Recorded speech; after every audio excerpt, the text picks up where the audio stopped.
Assalamualaikum warahmatullahi wabarakatuh. Perkenalkan, nama saya Popis Janisi dari kelas A, D3 Keperawatan semester 4. Di sini saya akan mempresentasikan asuhan keperawatan anemia pada Tuan X di Rumah Sakit Umum X.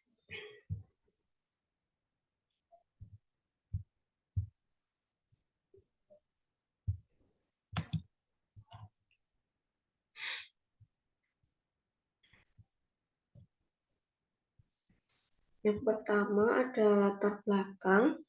Latar belakang anemia adalah suatu keadaan di mana terjadi penurunan jumlah sel darah merah yang mengakibatkan penurunan jumlah hemoglobin dan hematokrit di bawah 12 gram per desiliter. Asuhan protein dalam tubuh sangat membantu penyerapan zat besi, maka dari itu protein bekerja dengan rantai protein mengangkut elektron yang berperan sebagai metabolisme energi. Selain itu, vitamin C dalam tubuh harus tercukupi karena vitamin C merupakan reduktor, maka di dalam usus zat besi akan dipertahankan tetap dalam bentuk ferro sehingga lebih mudah diserap. Selain itu, vitamin C membantu transfer zat besi dari darah ke hati serta mengaktifkan enzim-enzim yang mengandung zat besi. Lalu ada rumusan masalahnya, bagaimana asuhan keperawatan anemia pada Tuan X di Rumah Sakit X. Tujuan penelitiannya menggambarkan asuhan keperawatan anemia, lalu ada tujuan khususnya menggambarkan hasil pengkajian, menggambarkan diagnosis, menggambarkan rencana intervensi, menggambarkan implementasi, dan menggambarkan evaluasi asuhan keperawatan anemia pada Tuan X di Rumah Sakit X. Manfaat penelitian dapat bermanfaat bagi masyarakat untuk pengembangan ilmu dan teknologi keperawatan, penulis. Lalu ada bab 2, tinjauan pustaka. Konsep medis penyakit, definisi dari anemia. Anemia adalah mendeskripsikan keadaan penurunan jumlah sel darah merah atau konsentrasi hemoglobin di bawah nilai normal. Sebagai akibat dari penurunan ini, kemampuan darah untuk membawa oksigen menjadi berkurang sehingga ketersediaan oksigen untuk jaringan mengalami penurunan. Anemia merupakan kelainan patologik yang sering dijumpai pada masa bayi dan anak-anak. Anemia adalah berkurangnya jumlah eritrosit serta jumlah hemoglobin dalam 1 mm kubik darah atau berkurangnya volume sel yang didapatkan dalam 100 ml darah. Hal ini terjadi bila terdapat gangguan terhadap keseimbangan antara pembentukan darah pada masa embrio setelah beberapa minggu daripada masa anak atau dewasa. Etiologi anemia dapat terjadi apabila tubuh kita tidak membuat sel darah merah secukupnya. Anemia juga disebabkan kehilangan atau kerusakan pada sel tersebut. Ada beberapa faktor yang dapat mempengaruhi, yaitu kekurangan zat besi, vitamin B12 atau asam folat. Kekurangan asam folat dapat menyebabkan jenis anemia yang disebut megaloblastik dengan sel darah merah yang besar berwarna merah muda. Yang kedua, kerusakan pada sumsum tulang atau ginjal. Yang ketiga, kehilangan darah akibat pendarahan atau dalam siklus haid perempuan. Dan yang keempat, pengasuran sel darah merah. Patofisiologi anemia. Adanya suatu anemia mencerminkan adanya suatu kegagalan sumsum atau kehilangan sel darah merah berlebihan atau keduanya. Kegagalan sumsum dapat terjadi akibat kekurangan nutrisi, pajanan toksik, invasi tumor, atau penyebab lain yang belum diketahui. Sel darah merah dapat hilang melalui perdarahan atau hemolisis. Lisis sel darah merah terjadi terutama dalam sel fagositik atau dalam sistem retikul endotelial, terutama dalam hati dan limfa. Hasil dari proses ini adalah bilirubin yang akan masuk ke dalam darah. Setiap kenaikan destruksi sel darah merah segera direfleksikan dengan peningkatan bilirubin plasma. Apabila sel darah merah mengalami penghancuran dalam sirkulasi, maka hemoglobin akan muncul dalam plasma. Apabila konsentrasi plasmanya melebihi kapasitas haptoglobin plasma untuk mengikat semuanya, hemoglobin akan berdifusi dalam glomerulus ginjal dan ke dalam urin. Kesimpulan mengenai apakah suatu anemia pada pasien disebabkan oleh penghancuran sel darah merah atau produksi sel darah merah yang tidak mencukupi biasanya dapat diperoleh dengan dasar hitung retikulosit dalam sirkulasi darah, derajat proliferasi darah merah muda dalam susun tulang, dan cara pematangannya. Seperti yang terlihat dalam biopsi, ada tidaknya hiperbilirubinemia dan hemoglobinemia. Ini ada pathway dari anemia. Lalu selanjutnya ada manifestasi klinis. Menurut Muskari, kemungkinan anemia aplastik merupakan akibat dari faktor kongenital atau didapat sehingga temuan pengkajian dikaitkan dengan kegagalan sumsum tulang adalah kekurangan sel darah merah, dikarakteristikan dengan pucat, letargi, takikardie, dan ekspresi napas pendek. Pada anak-anak, tanda anemia hanya terjadi ketika kadar hemoglobin turun di bawah 5-6 gram per 100 ml. Kekurangan sel darah putih dikarakteristikan dengan infeksi berulang termasuk infeksi oportunistik. Berkurangnya trombosit karena dikarakteristikan dengan perdarahan abnormal, petekia, dan memar. Pemeriksaan penunjang.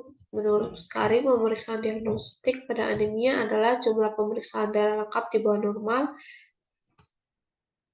ferritinin dan kadar besi serum rendah pada anemia defisiensi besi, kadar B12 serum rendah pada anemia pernisiosa. Tes Comdirect positif menandakan anemia hemolitik autoimun. Hemoglobin elektroforesis mengidentifikasikan tipe hemoglobin abnormal pada penyakit salsalit. Tes Skilling digunakan untuk mendiagnosa defisiensi vitamin B12. Komplikasi dari anemia ada perkembangan otot buruk, kemampuan memperoleh informasi yang didengar menurun, interaksi sosial menurun, daya konsentrasi menurun, infeksi sering terjadi dan dapat berlangsung fatal pada masa anak-anak. Kematian mendadak dapat terjadi karena krisis sekuestrasi di mana terjadi pooling sel darah merah ke RES dan kompartemen vaskular sehingga hematokrit mendadak menurun. Pada orang dewasa, menurunnya valv paru dan ginjal dapat berlangsung progresif. Komplikasi lain berupa infark tulang, nekrosis, aseptik kaput femoralis, serangan-serangan priapismus, dan dapat berakhir dengan hipotensi karena kemampuan ereksi. Kelainan ginjal berupa nekrosis papila karena sikling dan invalis menyebabkan hematuria yang sering berulang-ulang sehingga akhirnya ginjal tidak dapat mengkonsentrasi urin. Kasus hemoglobin stride juga dapat mengalami hematuria. Jantung menyebabkan gagal jantung kognitif. Pada paru dapat menyebabkan infark paru, pneumonia pneumokok.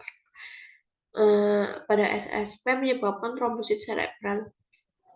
Pada genitourinaria dapat menyebabkan disfungsi ginjal, priapismus. Pada gastrointestinal menyebabkan kolesivitis, fibrosis hati dan abses hati. Pada okular menyebabkan ablasia retina, penyakit pembuluh darah perifer, pendarahan, dan pada skeletal menyebabkan nekrosis aseptik kaput femoris dan kaput humerus dactylitis. Pada kulit dapat menyebabkan ulkus tungkai kronis.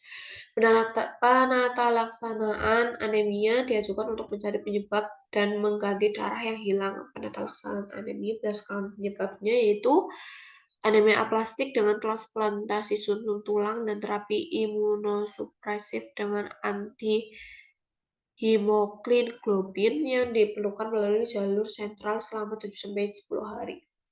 Anemia pada penyakit ginjal pada pasien dialisis harus ditangani dengan pemberian zat besi dan asam folat.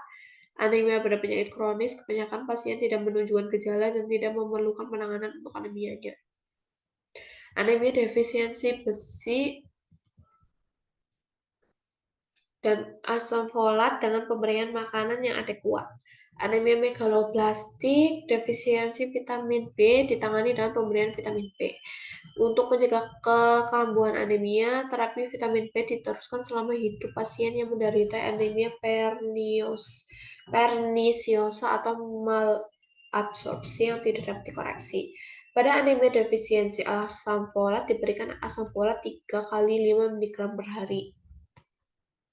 Anemia defisiensi asam folat pada pasien dengan gangguan absorpsi, penanganannya dengan diet dan penambahan asam folat 1 mg per hari secara intramuskular. Anemia pasca pendarahan dengan memberikan transfusi darah dan plasma. Dalam keadaan darurat diberikan cairan intravena dengan cairan infus apa saja yang tersedia. Anemia hemolitik dengan pemberian transfusi darah menggantikan darah hemolisis. Konsep asuhan keperawatan yang pertama ada pengajian, meliputi identitas pasien, nama, umur. Anemia umumnya dialami oleh orang dewasa, jenis kelamin yang dominan terkena anemia adalah perempuan, agama, status perkawinan, pendidikan rendah lebih besar kemungkinan mengalami anemia dikarenakan kurangnya pengetahuan, pekerjaan, tanggal masuk, nomor register, diagnosa medis, penanggung jawab, meliputi nama, umur, jenis kelamin, pendidikan, pekerjaan berhubungan dengan pasien. Lalu yang kedua ada keluhan utama. Keluhan utama yang paling utama pada penderita anemia adalah lemah atau pusing. Riwayat kesehatan, ada riwayat penyakit sekarang, keletihan, kelemahan, malaise umum, kebutuhan untuk tidur dan istirahat lebih banyak, sakit kepala, nyeri mulut, lidah, kesulitan menelan, dispepsia, anoreksia, klien mengatakan BB menurun, nyeri kepala berdenyut, sulit berkonsentrasi, penurunan penglihatan, kemampuan untuk beraktivitas menurun. Lalu ada riwayat penyakit dahulu. Pengajian ini mendukung dengan melakukan serangkaian pertanyaan meliputi apakah sebelumnya kalian pernah menderita anemia, apakah meminum suatu obat tertentu, apakah pernah menderita penyakit malaria, apakah pernah mengalami pembesaran limfe, apakah pernah mengalami penyakit keganasan yang tersebar seperti kanker, payudara, leukemia, dan multiple myeloma, apakah pernah kontak dengan zat kimia toksik dan penyinaran terhadap radiasi, apakah pernah menderita penyakit menahun yang melibatkan ginjal dan hati? Apakah pernah menderita penyakit infeksi dan defisiensi endokrin?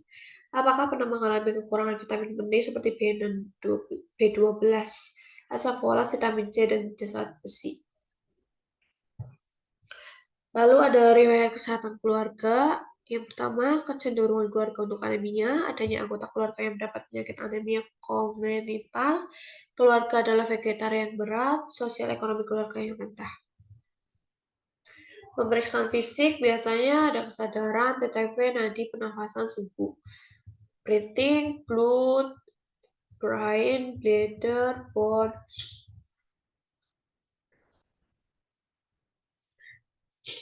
Lalu ada diagnosa keperawatan. Diagnosa keperawatannya ada gangguan pertukaran gas berhubungan dengan perubahan metabolis, berhubungan dengan perubahan membran alveolus kapiler. Kategori fisiologi, subkategori respirasi. Intervensi keperawatannya, diagnosanya yang pertama ada gangguan pertukaran gas berhubungan dengan perubahan membran alveolus kapiler. SLKI-nya setelah diberikan intervensi selama 1 kali 24 jam, setiap pertemuan diharapkan pertukaran gas meningkat dengan kriteria hasil dyspnea menurun, bunyi nafas tambahan menurun, dan pola nafas membaik. Psikinya ada pemantauan respirasi, tindakannya observasi, monitor frekuensi irama, kedalaman, dan upaya nafas.